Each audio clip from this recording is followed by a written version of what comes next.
this computer. And then I will let folks in.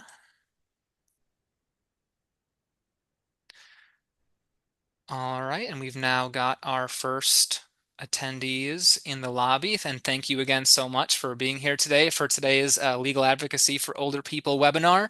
The subject that we are going to be chatting about today is changes and challenges at Social Security 2025. Just a friendly reminder that this meeting is being recorded, so please, as we get going here, please do not enter any personal information into the chat, any kind of Social Security numbers, any kind of phone numbers, any kind of credit card numbers. Please don't put any personal information in the chat. As we get started here, this webinar will be uploaded to YouTube at a later date, and once that is done, I'll be sure to let everyone know via email when this webinar will be available on YouTube for any folks who are coming in later, or if you have to leave early, this will be available for everyone at a later date on YouTube. So yeah, with that being said, yeah, my name is Isaiah Stagg, and I am a paralegal with SMERLS, that is Southern Minnesota Regional Legal Services, but that is a mouthful, so we use SMERLS. And yeah, we're going to be talking about Social Security today. So next slide, please. So yeah, just a little bit about who we are before we get started. Yeah, so Southern Minnesota Regional Legal Services was founded in 1909. We are one of the oldest civil legal aid services in the country. And so yeah, what that means for legal aid is that we provide free civil legal help for those in need. Yep, and then legal aid programs take cases that typically don't generate fees or that private attorneys won't take. So yeah, that focuses on civil law, so we don't do anything, criminal law related. Next slide, please. And so, yeah, some of the practice areas at Smurls that we focus on, we do lots of housing cases, evictions, issues we have between you and your landlord, things like that. We have a fairly new consumer law unit focusing on consumer law issues, credit issues, bankruptcy issues like that. Economic justice, which is the unit that I am a part of, and we handle lots of public programs, Social Security, disability, medical assistance, unemployment hearings. Those are some of my favorites. We got family law, doing things like divorces and custody issues, education, immigration, helping folks, enter the country, get green cards, things like that. We have the Legal Advocacy for Older People project, which helps fund and coordinate senior law issues and help us do webinars like this. The Agricultural Workers Project, and then, of course, the hotline that screens new cases for us and sends them our way. Next slide, please. So yeah, a little bit more about the our senior law project, or the Legal Advocacy for Older People, LAOP. Why we are here today. So the LAOP is funded under the Federal Older Americans Act. And that was created to focus on issues impacting people aged 60 and up in greatest social and economic need. And so we can use that funding to provide legal information, advice, and representation. And one of the biggest pieces of that is that, with this funding, we cannot means test. So that means your income and assets, if you are age 60 and above, those income and assets are not used to decide if we help you or not. You may still be asked about it, so we can kind of collect that information to see the kinds of people that we serve, but your income and assets are not a deciding factor in whether or not we take your case at Smurls. Next slide, please.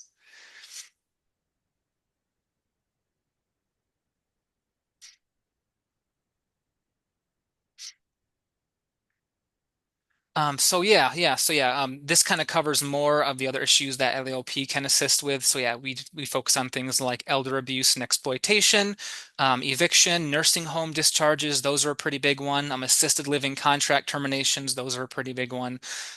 Termination or reduction of care services, appeals of public benefit denials. Yep, Social Security, things like that. Reductions or terminations. Yep, MA, all that good stuff. Fair housing, reasonable accommodations, and other issues that seniors focus on in our area. So yeah, with that out of the way, with our introductions out of the way, I will now turn it over to today's presenter, Tom Kraus. He has decades of experience working with Social Security and disability law, so you are in good hands here. He has worked with SMERLs for some time. He worked with NOSCR, which is a national organization, and now he continues to have his own disability law practice, and he keeps on helping folks. So with that, I will turn it over to Tom if you want to take it away. Thank you, Isaiah. And I remember when I hired Isaiah, that was a very good hire when I was at Smurl. So um, I would like to start with the bulk of my work at Smurls and at Legal Aid generally has been Social Security disability benefits. So there's a lot of areas of Social Security that I'm not as familiar with. I mean, I keep a very close eye on Social Security generally, but for example, we'll be talking today about the Social Security Fairness Act. I don't know the ins and outs of that act, but I can give you a little bit of idea of what's going on with that act and how it affects Social Security operations generally. One thing that if you are interested in Social Security, well, there's a lot of resources out there. I probably should have included a slide on this, but one of the things that's out there is the Social Security News blog by Charles Hall out of North Carolina. He he's a past president of NOSCR, National Organization of Social Security Claimants Representatives, which is a group I've belonged to for 30 years, and I worked there for about 16 months after leaving Smurls. But that is a very good source of information of what is going on a day-to-day basis with Social Security. And it's not limited to disability issues. Yes, there's a lot about disability, but also a lot about what's going on as far as budgetary issues, workloads, a lot of general information about Social Security. Uh, that said, we're talking today about Social Security generally, not just Social Security disability, and I'll try to limit my comments on disability. But one of the big things is that on August 14th, we celebrate the 90th anniversary of the signing of the Social Security Act. Um, so we'll see if it makes it to 100. But um, it was signed August 14th, 1935 by President Franklin D. Roosevelt. Secretary of Labor Francis Perkins was very actively involved in establishing Social Security, as was Eleanor Roosevelt as well as Franklin Roosevelt. Um, it was passed as the Social Security Act. Um, what we'll see is that um, mo most of the benefits that we talk about today are under Title II of the Social Security Act. And so Social Security, um, retirement, and disability insurance are generally referred to as Title II benefits. At the time that Social Security was established, it was an independent agency called the Social Security Board. The first chair of the Social Security Board was John G. Wynant, 1935 to 37, and the next chair was Arthur Altmeyer. Um, uh, in 1939, the Federal Security Agency was created, and it was an umbrella agency that included the Social Security Board, the Public Health Service, Civilian Conservation Corps, and more. And at that time, Arthur Altmeyer was the chair of the Social Security Board. Um, and he remained, well, in 1945, it was renamed Social Security Administration, and Altmeyer remained the commissioner until 1953. So he was instrumental in the early years with Social Security. I think a couple people came in recently. We're talking a little bit about the 90th birthday for the Social Security Act, which will be August 14th of this year. In 1953, Social Security was moved to Health, Education, and Welfare, then in 1980 to HHS. And in 1995, it became an independent agency, which it still is today. And not only is it the 90th anniversary of the Social Security Act, it's also the 60th anniversary of Medicare and Medicaid, both of which were passed in 1965. Um, so we've got, and 1965 is also the year that the Older Americans Act was passed. And I think Isaiah mentioned it, that the Legal Assistance for Older Persons project as part of SMERLS receives its funding under the Older Americans Act. So this is a big year for anniversaries with Social Security, Medicare, and Medicaid all having big anniversaries.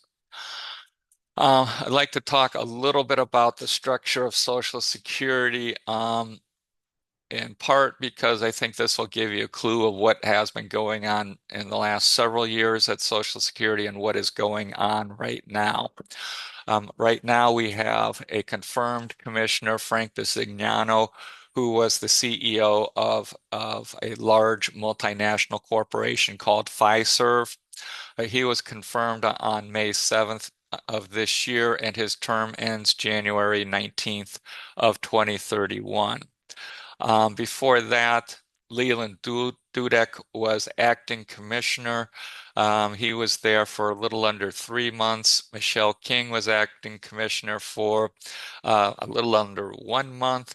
Carolyn Colvin, acting commissioner for less than 2 months, although she had also been an acting commissioner previously for 4 years. Um, Prior to Karen Colvin's more recent stint as acting commissioner, we had another confirmed commissioner, Martin O'Malley. And then just to fill it out a little bit, Kalolo Kizakawi Kazi was the acting commissioner from 21 to 23, and before that we had another confirmed commissioner for 2 years. But if you look at this, generally we're looking at 8 commissioners in the last 6 years. And we're looking at 5 that have been in the last, well, 2 years. 5 in the last 2 years, and just since the beginning of this year, we've had 4 different commissioners or acting commissioners.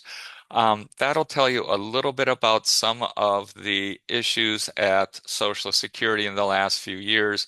It is an agency that has had problems for the last several years, and unfortunately, I don't see things as getting better in the immediate future. Another example of what is going on at Social Security, there's um, been at least 2 deputy commissioners of operations, which is like the number 2 person at Social Security. There's been 2 of those this year.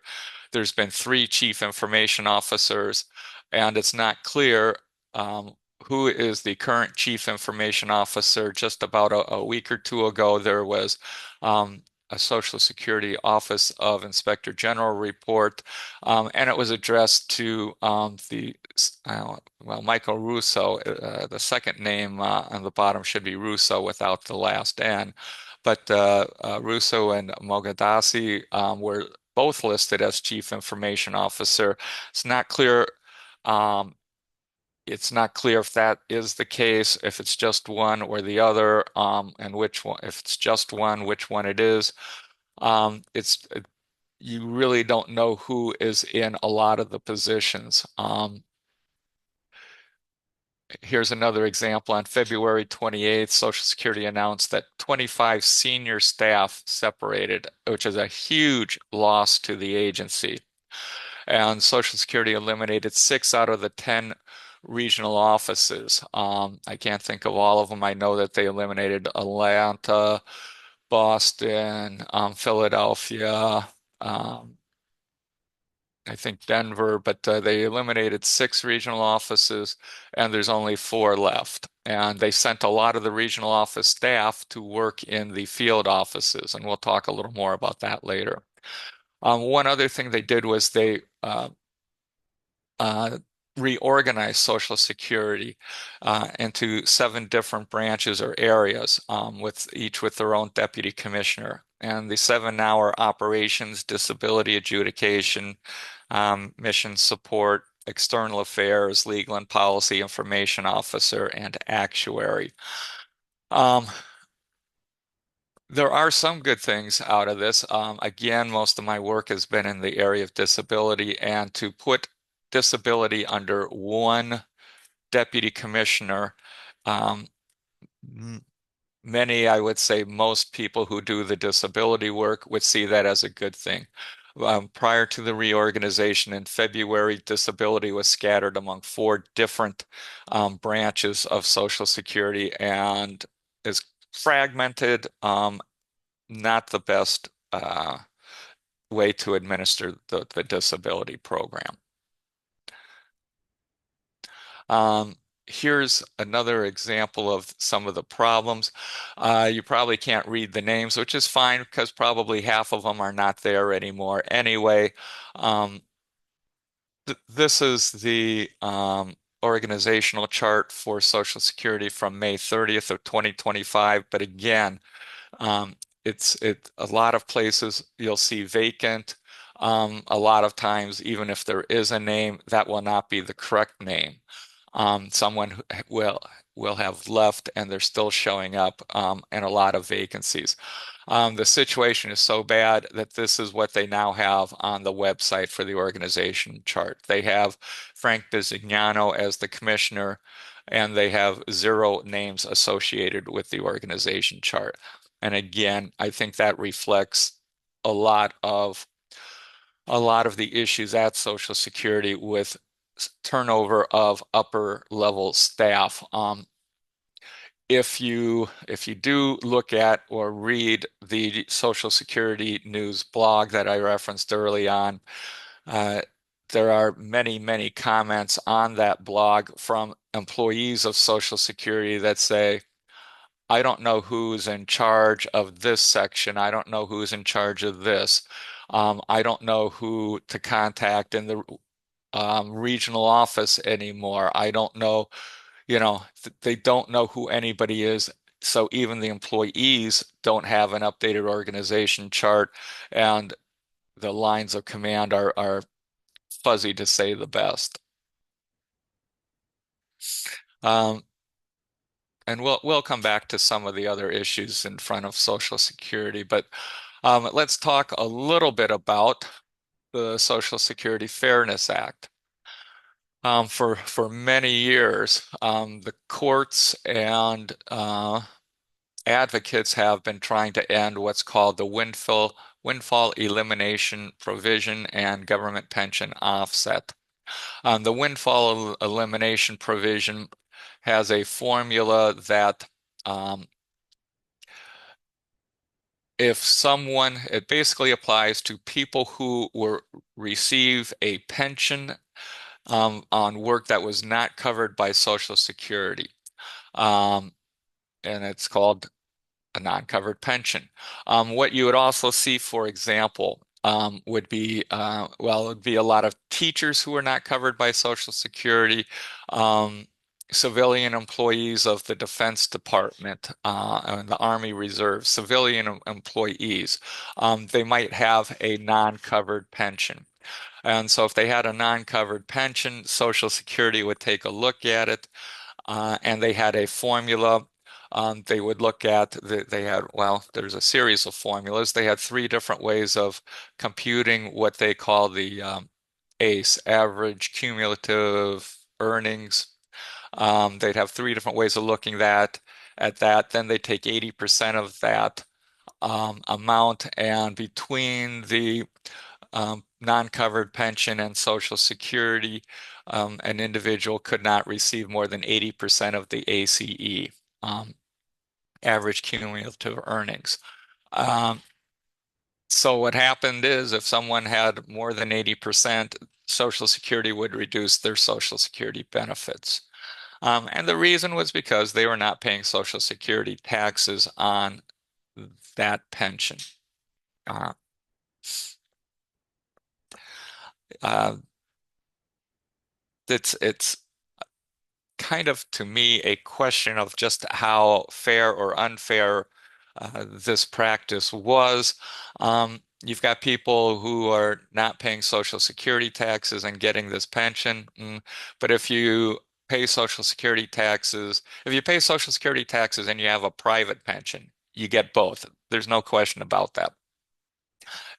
If you pay Social Security taxes on your teacher's salary or whatever, and you draw Social Security, there's no offset. It was only for this relatively small subset of people who received a private pension and not and a non-covered pension that were affected by this.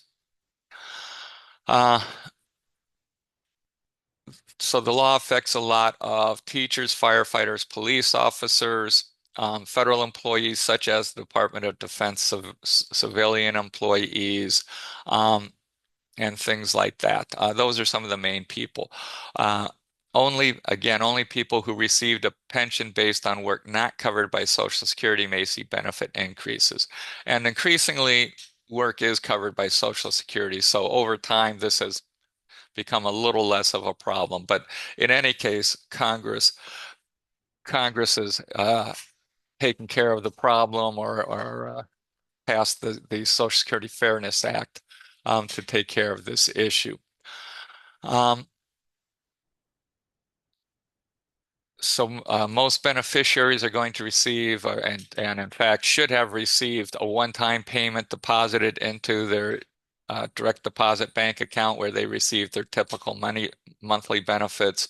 And this will cover benefits back to January of 2024 when the WEP and the windfall elimination um,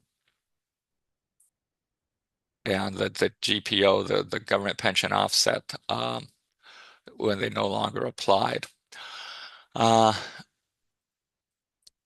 Most affected beneficiaries began receiving the new amount in April of 2025. Um, that reflected their March 2025 benefits. Social Security is always a month behind. If for example, your July Social Security benefits are actually paid in August. So most people received a check in April, which reflected their March benefits. Uh, in all, Social Security sent 3.1 million payments, totaling $17 billion. If you think you should have received a check and you have not, I would suggest you contact Social Security. But that's a whole nother issue that we'll get into later, is on how to contact Social Security. A little bit about the status of the trust fund. Actually, there are two trust funds, the Old Age and Survivors Insurance Trust Fund and the Disability Insurance Trust Fund. One obviously is set up to pay retirement and survivors benefits, and the other for disability insurance. I don't know why they ever split them out.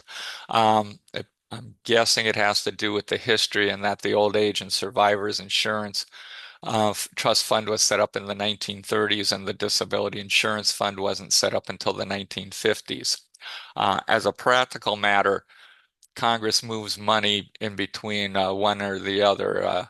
Every year, the trustees for Social Security issue their trustees report, and they'll say, the OASI trust fund is going to run out of money in whatever year, and the DI trust fund is going to run out in whatever year. And if there's much of a difference between them, Congress will just shift the money from one trust fund to the other. So it really doesn't make any difference. And I usually just tend to, and I think most people tend to look at it as one trust fund. Uh, the primary source for the trust funds is payroll taxes paid by workers and their employers. They used to call it FICA. Now they're calling it the Social Security tax. And there's a separate trust fund for Medicare as well. A portion of the benefits paid out as survivors, old age survivors or disability benefits, excuse me, is subject to income tax, and that's generally true if there's other income, a significant amount of other income. Some of that tax revenue is returned to trust funds. So when politicians talk about not taxing Social Security benefits, I mean, that's fine. Maybe they should do it, maybe they shouldn't. But you have to recognize that that's going to cause a fairly small depletion in the money that is available in the Social Security trust funds. Every spring, Social Security comes out with the trustees report and says when the trust funds will be depleted. Currently, the trustees report says that Social Security has enough money to pay 100% of total scheduled benefits until 2034. Now, this is 3 calendar quarters or about 9 months earlier than they reported last year. And the biggest reason for that is the Social Security Fairness Act, because Social Security paid billions of dollars in back benefits under the Social Security Fairness Act. And because of the increased monthly benefits, they're now saying that calculating it as depleting in 2034. Um, you sometimes hear people talking about Social Security going bankrupt. That's not accurate. That's not true. Social Security is not going bankrupt. Social Security would be on what's called a pay-as-you-go, and it actually has been on pay-as-you-go for a long time, but um, it would be a pay-as-you-go system. By the way, there are many avenues to long-term security, but no consensus. And the Social Security chief actuary was Steve Goss for many, many years, and I can't remember who it is now.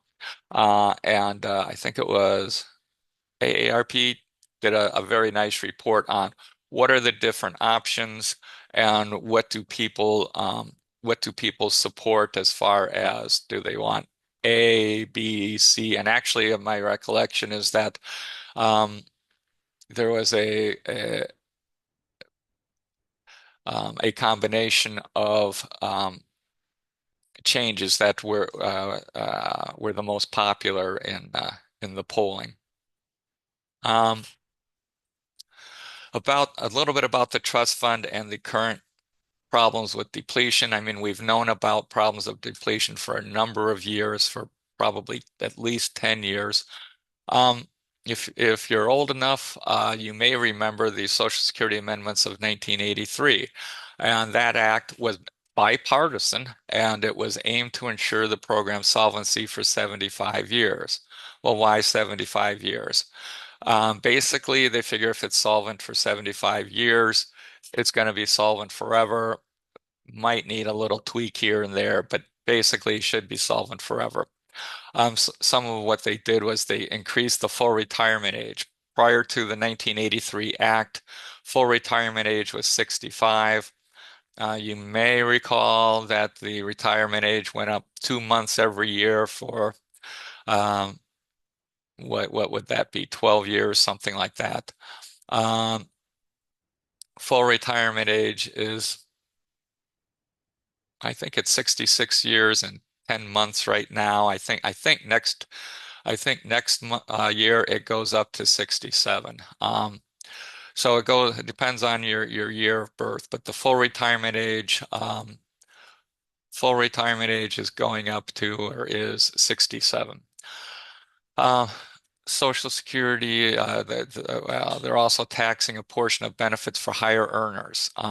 We talked a little bit about how that uh, taxes paid on Social Security benefits go back to the trust fund. Well, that's when this started, was under the 1983 Act, and it also accelerated some scheduled payroll tax increases. Um, in addition, they expanded coverage to include new federal employees and stopped an opt-out for state and local government employees. So now we're looking at more and more employees being covered, and that is helping to spread the burden.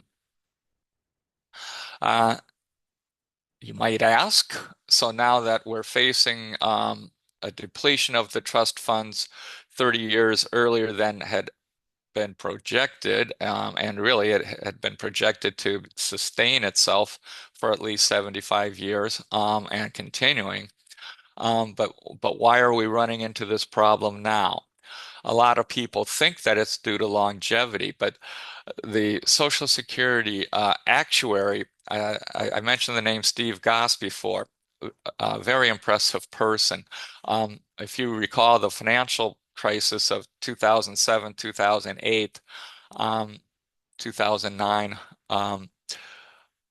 a lot of there was a big spike in disability applications. Um, I saw Steve Goss give a presentation where he said, "Well, here's what we presented, 20 years earlier, and we presented." Or we anticipated a spike in disability applications at this point because the baby boomers were starting to retire.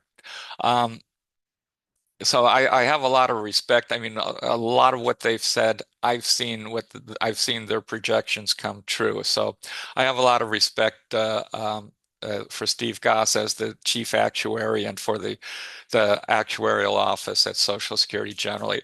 And they correctly projected increases in life expectancy in the 1983 report. That's not why the trust fund is in danger of depletion. It's not the change in age distribution that the population is older now. The main cause is a drop in the ratio of taxable earnings um, compared to OASDI covered earnings. And basically, what that means is increasing income inequality. And this chart shows how much wages generally have gone up and uh, and the share of wages is the share of workers and the share of wages. And the bottom line is because there are so many people who are not paying the Social Security tax because their income is above the is a, above the limit for the earnings test, um, that the funds are not being paid. And that's not to say that something is right or wrong about that. It's just that it was not anticipated in 1983. Uh, a major issue, and one that has been getting worse, is the staffing issue. In 1967, Social Security had 48,000 employees, and that's when Medicare was just ramping up. In 2000, and in one year, I couldn't find an exact number, would be around 75 to 77, when the SSI program, Supplemental Security Income Program, started. Um, the SSI program takes a lot of administrative time to calculate the financial eligibility. Something like 5% of Social Security benefits are SSI benefits, but 30% of the administrative costs go to administering the SSI program. But anyways, between Medicare, Medicaid, well, primarily Medicare for Social Security staff, but between Medicare and SSI, by the year 2000, staffing had increased to 62,000, and it's gone down steadily since then. Uh, in 2024, it was about 57,000. Now, Social Security is shooting for a reduction. They're looking at 50,000 staff by the end of the fiscal year, which ends September 30th. Um,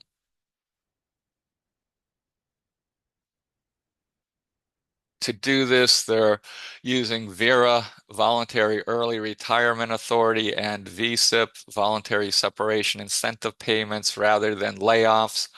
Um, you can get up to 25,000 for employees who voluntarily leave their employment. Uh, they had one option in February, I think it was. You may have heard about the Two Forks email, which was similar to one that had been sent out to Tesla employees. But Social Security employees were given the opportunity to go on administrative leave for 5 months. I've not heard anything about that lately. I don't know if it was ever implemented since it seems clearly to violate the Social Security's own statute and rules that limit administrative leave to something like 2 weeks a year, and they're trying to give people 5 months. But there's still the incentive payment of up to 25,000 for employees to voluntarily leave their positions, and Vera uh, uh, for early retirement.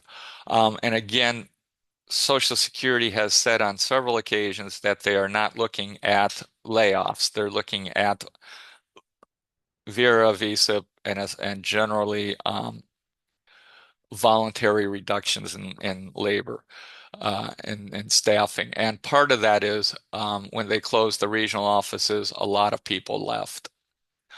Uh, when they closed the regional office, they moved a lot of the regional office staff to the field offices. More recently, this has been, I think, in the last month, Social Security has moved 1,000 field office customer support representatives to work at the teleservice centers, the TSCs, handling the 800 number. We'll talk a bit more about some of this later. Uh, one problem that has existed for years, many years. Well, if we go back a few slides, staffing has gone down over the years. Up until approximately 2010, Social Security, well, Social Security does not have a budget. Let's start with that. Social Security does not have a budget that Congress approves. Social Security administrative expenses come from the trust funds. And so when you're talking to Congress about it, you don't talk about Social Security's budget, you talk about a limitation on administrative expenses, that Social Security is limited in spending so much money on administrative expenses. Traditionally, up till about 2010 or so, the limitation on administrative expenses was about 1.2% of the amount paid out. Since then, it has been going down, and in the last several years, it was only 0.9% uh, of the money paid out, which makes it difficult to keep up staffing, and it makes it difficult to implement new things like modernized software systems. And again, this is not, I mean, it's currently a problem, certainly, but it is not a brand new problem. It is something that has been going on for some time. Uh, but the call-in wait times have been bad for years, and they're getting worse. And it is now to the point where Social Security is hiding many of the metrics. They used to put this out on their web page, a lot of the metrics regarding customer service, and now they're not. And they're also changing a few, well, some of the statistics that they are reporting are not clear and not adequately explained what they're reporting. If you go to their website, it'll simply say average speed of answer for a phone call is 19.2 minutes. If you call into Social Security, you have basically a couple of options. Well, first of all, you have to sit through a bunch of announcements. Then if you're lucky, you can get a hold of someone, but you're generally going to be on on hold. If you go on hold, you should be able to get the option to leave your number, or they'll hang up and they will call you back, and the callbacks are in the order received. Social Security has really been pushing use of the callback feature, and more people are using the callback feature, apparently. What is going on is that Social Security, when they say that the average speed of answer is 19.2 minutes, that's for people who are on hold. But they average it.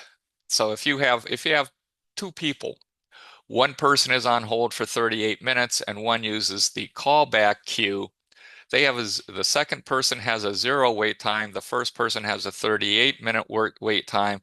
The average speed of answer is 19 minutes.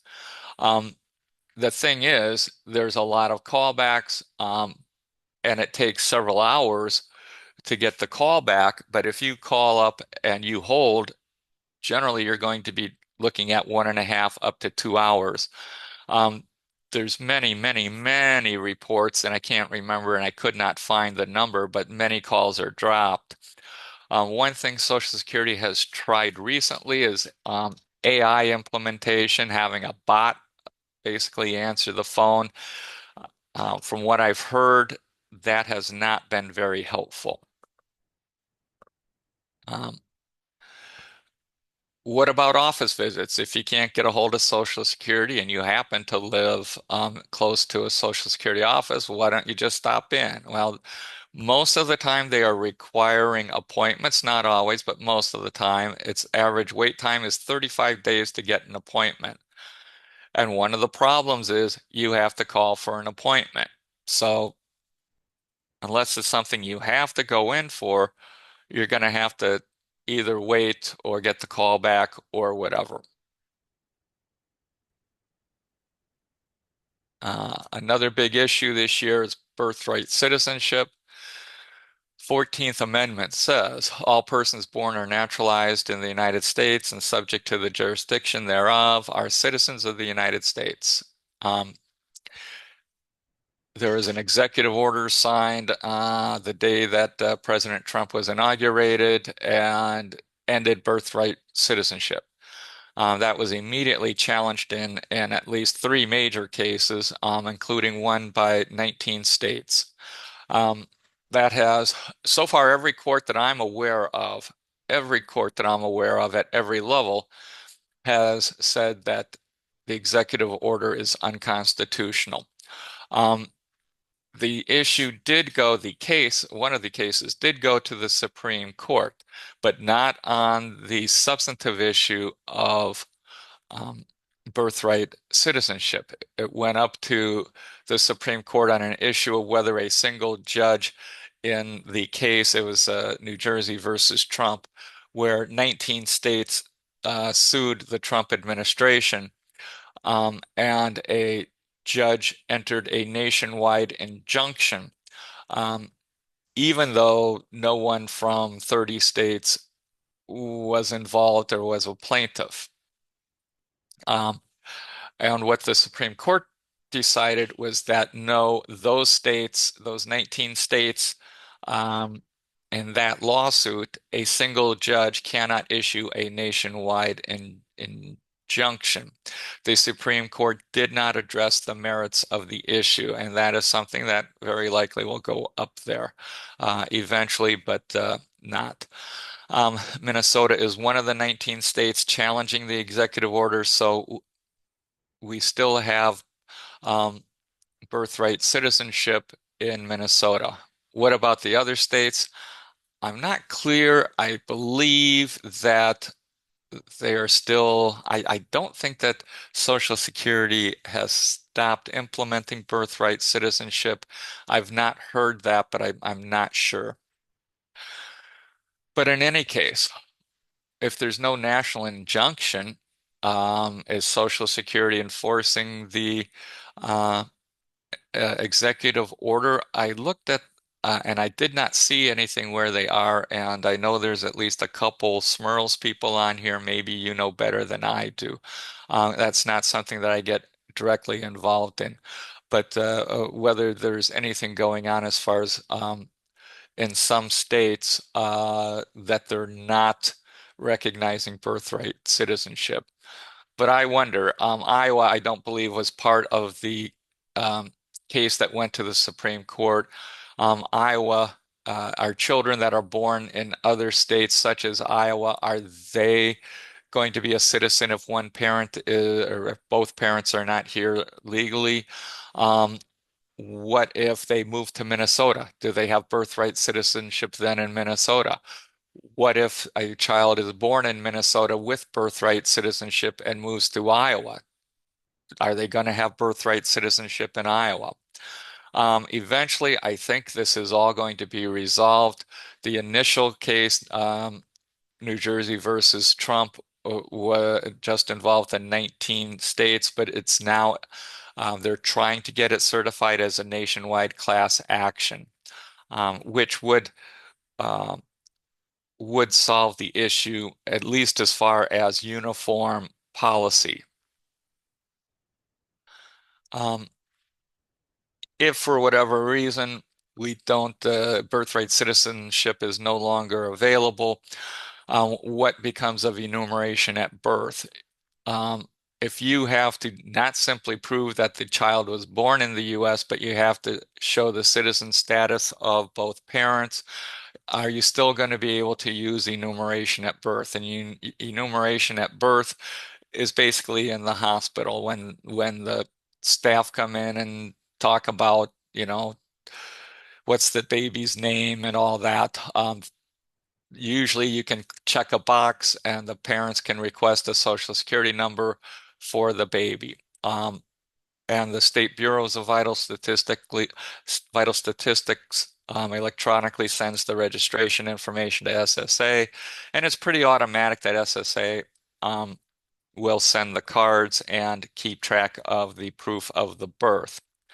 Um, and that's a very basic, very simple system, but it does not provide for uh, proof of citizenship of the parents, which may be required. So the end of birthright citizenship may result in the end of enumeration at birth due to evidentiary issues. It may require in-person office interviews.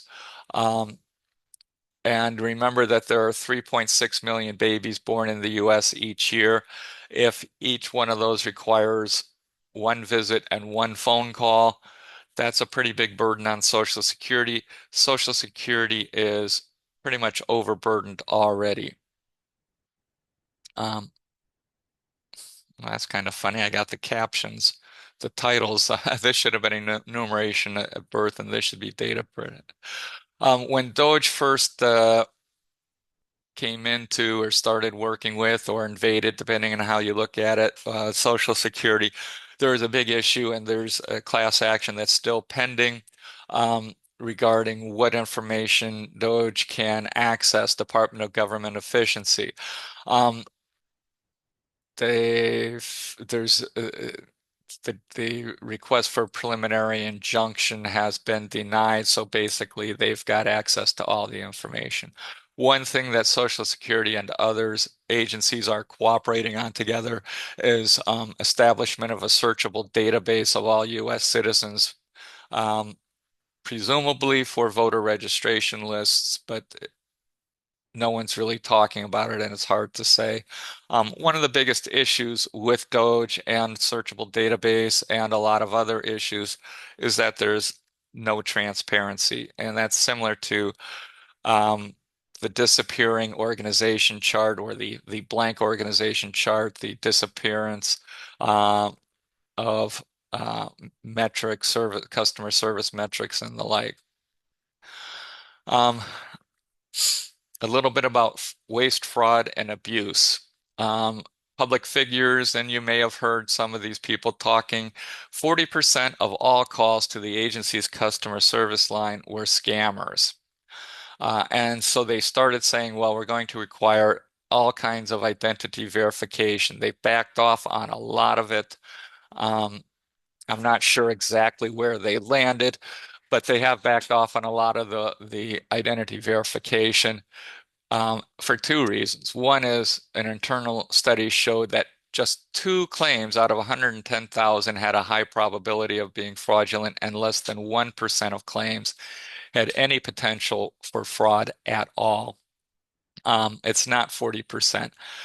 Uh, you I heard that 40% figure multiple times. I believe where it came from was that an accurate figure is that 40% of Social Security direct deposit fraud is associated with someone calling SSA to change their bank information, their direct deposit bank information.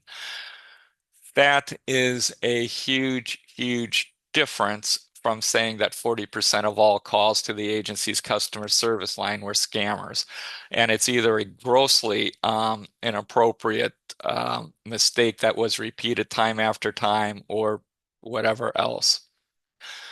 Also on fraud, waste, and abuse, crazy things, and that's a quote, in the Social Security system, including people who are 150 years old. Maybe Twilight is real. There's vampires collecting Social Security. No, that's political exaggeration, to put it mildly. A 2023 audit of the Numident, and the Numident is the basic birth and death records of everybody in the United States, showed 18.9 million people born before 1920 who do not have death information on record. That's much, much different from saying that they were alive. What they were saying is they did not have death information on record. And there could be any number of reasons. The number one reason is that they died before Social Security was automated um, with the death records. Another one is that there was at least a time where, um, and I don't remember the technical explanation, but it had to do with all the Y2K and all that. But the Social Security uses COBOL for a lot of stuff. COBOL is a 1970s era computer language that was not set up to deal with numbers in the 2000s. And a lot of birth dates ended up being automatically defaulting to 1875 instead of the actual date. So they're showing up as being, over 100 years old. Um, Social Security records show that there's only 44,000 people over the age of 100 receiving benefits. Um, and there's actually 101,000 people in the United States who are over 100 years old. So my question is, why aren't more of them receiving benefits? You've got 44,000 receiving benefits, but over 101,000 that are over age 100. Why aren't more getting it? One other thing that I found very interesting is that as of, I think it was 2020, there were still 5 people drawing Civil War pensions, because you would have a veteran who was in the Union or the Confederate Army at age 16 or whatever, and then at age 70 they marry a 16-year-old and they have a disabled child. The last one I believe died in 2023, but we had people getting Civil War pensions up until the 2020s. I think there was 5 of them. Um, Anyways, the bottom line is what they were saying either shows a tremendous ignorance of the issue or was intentionally deceptive. The bottom line is that the reason why there are so many people showing up without a date of death is because Social Security looked at the issue, said it's not worth the time and the money. We're not going to fill in these dates. They're not drawing benefits. We don't care. We're not filling in the date of death. Um, One last area I think for waste, fraud, and abuse is COBOL. Again, COBOL started in the 1960s, and there's some 60 million lines of code. Doge was going to, they said, oh, that's inefficient, that's a waste. They were going to rewrite the 60 million lines of code in 3 months.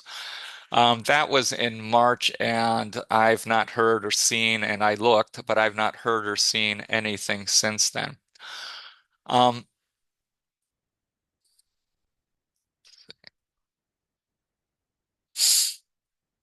Here are some areas where I'm seeing waste, fraud, and abuse.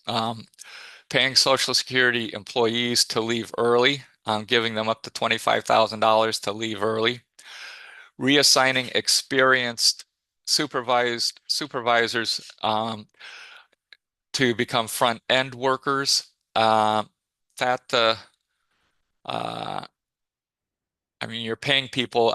What they did was they took people from, well, central office. They took people with, PhDs in social science research, and now they're doing applications at the local Social Security office. By reassigning experienced people and higher level people from the regional offices and the central office to frontline work, that's an inefficient use of their time and the money that's being spent on their salaries. They've reassigned 1,000 customer service people to from the field offices to the teleservice center, doing work they're not trained to perform. It takes literally over a year to learn to do these jobs. The duties are very different from someone in the regional office has very much different duties from someone who's on the teleservice center. And they're doing work they're not trained to perform. Requiring additional in-office uh, visits. Um, that takes up a lot more staff time than doing things by phone. The two basic alternatives that we're looking at are AI and overtime. What I've seen so far and what I've heard about so far on the AI is that it's not very successful. And Social Security is increasing overtime, except that they're not showing that metric, so you can't gauge that. That's one of the metrics, one of the expenses that they are now hiding.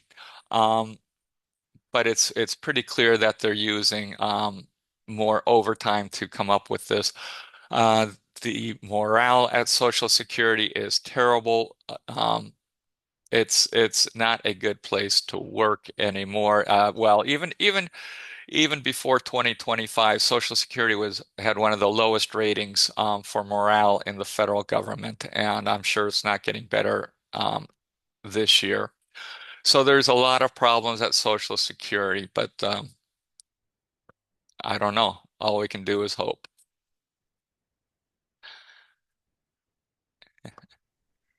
And all right, yeah, yeah.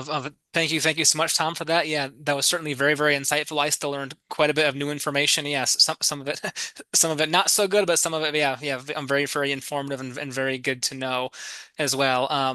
We do have a couple of comments in the chat. I will go over in just a second here, but yeah, yeah, just kind of final remarks. Yeah, if you have any questions about any kind of Social Security benefits issues, if you've been denied, if you're facing a hearing, if you have any questions about an application, anything like that, yeah, our intake number is available on this slide right here, which will be sent out to everybody. And then, yep, on the next slide, there is some information that we use Spanish language interpreters, other language interpreters as well. If you do not speak English, we will still be able to be in touch with you. We have via our interpreters, our language line system, and all that good stuff. So yes, again, thank you everybody for coming. Thank you, Tom. There are a couple messages. Let me see here. One, yep, is from one of our attendees, sharing their personal experience.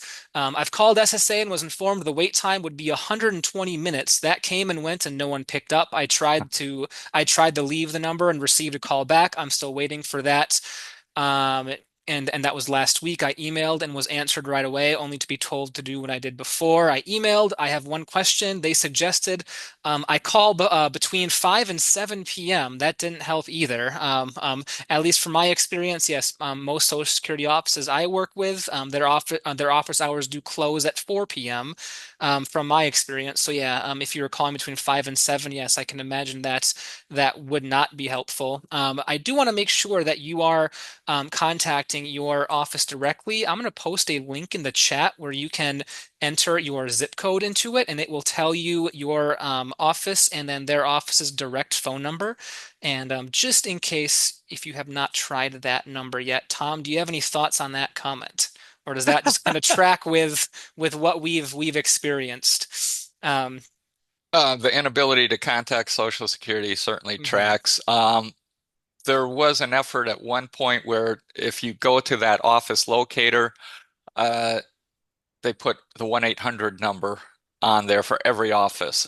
mhm, I just saw something recently, and I don't remember, maybe Nicole or somebody else was paying attention, but there's a lot of offices have the 800 number. Some of them have the real, how to get a hold of someone. mhm, If it's an 833 number, I think it's the real number. If it's the, what is it, 877 number, that's the national toll-free hotline where you're going to wait. One thing that I should say, I've dealt with people at Social Security for 40 years. They are very well trained. They are very well educated. They are very professional. They are very efficient. They are very good people to work with. I talk about morale going down, but they are good people, and I think I should have mentioned that earlier in the presentation. Yes, yes, and I can share a little bit of my personal experience as well. Yes, I know back in 2021, when I first started this job, yeah, working at Smurls, yeah, I know I was telling clients, the average, processing time, for example, if you file a new application or you file an appeal, I think the average wait time, to process those at that time was 3 to 4 months, so 90 days to 120 days or so. I've now had clients working in who work with my local office. I work out of Rochester, the Rochester Social Security office, and others in the Southeast region have been told to expect at least 200 days for processing times of applications and reconsiderations. And so, yes, those wait times in Minnesota are going up, and I know that in other states, yeah, Georgia, Texas, I know I've seen recently have had substantially longer wait times than that for a long time as well. So yeah, we are certainly seeing longer, yeah, wait times to get a hold of people over the phones. I know they've had staffing reductions this year. Those wait times are increasing. The wait times to process applications are increasing.